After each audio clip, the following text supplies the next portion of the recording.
We're now transforming a front garden that is a real eyesore and just needs a lift.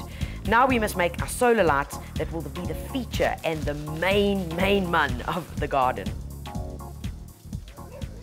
So today we're going to show you how to make your own solar lights for your garden. Now you're probably thinking, wow, this is going to be really hard, but it actually isn't. A couple of things that you're going to need, and that is 2 exactly the same molds. And we've just chosen 2 plastic bowls from the plastic shop. Ultimately, what we're going to be doing is creating the 2 halves. They will then create a sphere which we will put on top of each other with the solar light that will be inside it. So it's very, very simple. All we're going to do to start off with is take a bit of any oil, and we're going to use that just to make sure as the releasing agent. That should do it, hey guys? Yep. Yeah, you want to do that guy over there? Good to go there. Cool. Now, the most important part of this whole exercise is your solar panel or your solar light. Now, what we've got here is from your local hardware store. This is a solar cobble, traditionally used for when you are making cobble edging in your garden, so as a normal edging, or you would put it into steps. This is your panel over here, and then it lights up here. So we're going to take this very simple cobble and turn it into a feature as a solar light which will be in your garden. Most importantly, read the instructions, because in it is this little guy here. Did you read that, Garth? I did read that. Well done, Batman. So what's the story with this thing?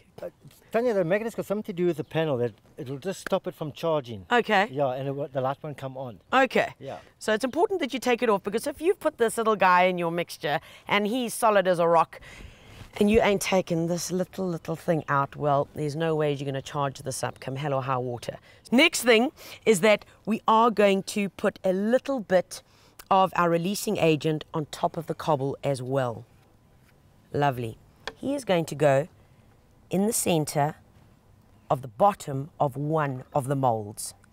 He will just sit just like that. Garth, let's go and get that mixture sorted, because now that's all that we've got to do. We're using a very simple mixture, yet incredibly strong. Today we're using 1 part stone to 1 part river sand to 1 part PPC cement. And our measure volume is a builder's bucket. And we're also using a small stone, Garth. Lovely. Great stuff.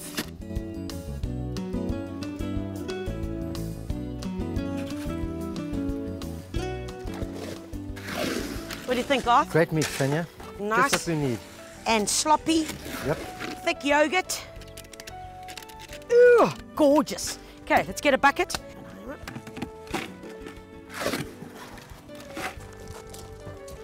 How are we doing there, muscle man? All right. Good. Okay, we're good to go. We've got our 2 molds that are ready. Our little solar block or cobble is in place, making sure that it's as center as possible. And now what we need to do is take this, which is pretty runny mixture. I'm going to hold it over here, Garth, and you're just going to start pouring this in. There we go. There we go. That's the one. Move it in, making sure that it stays in place. Okay, release your hand. Ooh, a little bit more. Okay, what we want to do here is we want to agitate this mixture as much as possible. And what you can also do is take the edge of your trowel and just give it a bit of a tapping, or you could use a rubber mallet to do this as well. And then smooth off your top.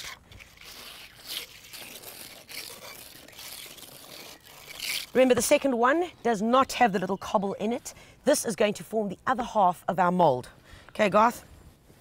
Good one. Same process, smooth it off. Try and get it as smooth as possible on the top. Remember, folks, when you're working with any kind of mold that's flexible, it's important that you're always working off a very level surface, because however you leave this baby to dry, well, if it's set at a bit of an angle, that's what's going to happen. And these 2 spheres are never going to join.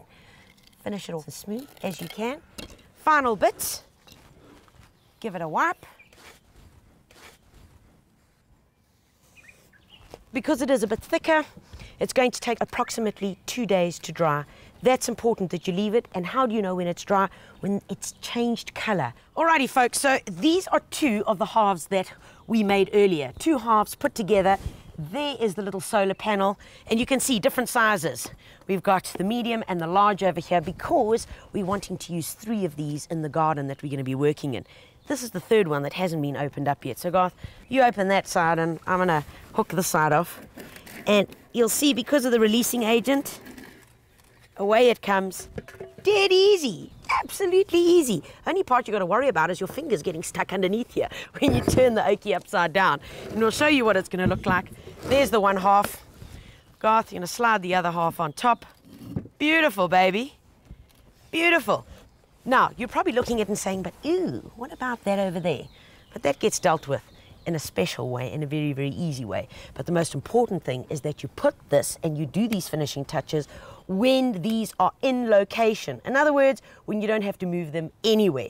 So wherever you're going to set them in your garden, that's where you're going to do the finishing touches to them, and that's really important. But here we go, small, medium and large, 3 awesome solar balls. And I'll tell you, if you had to put these on your verge, because you don't want people to park on there, if they had to drive into this, I never told you that, did I? So let's get stuck into the garden and show you exactly where we're going to be putting these guys. How's it, guys? Tanya? Excellent. Good baby. What we're doing here is we've leveled out 3 sections. You saw we had made 3 of our awesome solar panels, and they are going to go as a feature. Lovely. Get on. Okay.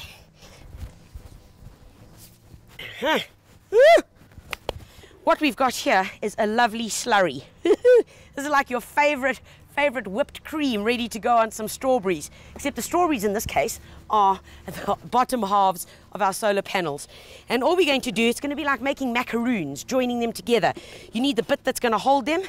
So we put a bit of the slurry. Yeah, pour a bit on there, Garth. That's the one. Pour a bit on. And that's just going to stick them together to make sure that if anyone even bumped into them, drove into them, goodness helps them, that they'll be okay. Garth, that should do it. Yep. Let's get the other half and pop them on top. You right there, Garth? Yep. Lovely. Ooh. Stick the baby on. And then just using your hand, if there are any bits that squeeze out, because that's what we want, you're going to take this and you're going to fill in the gaps where the 2 join over here.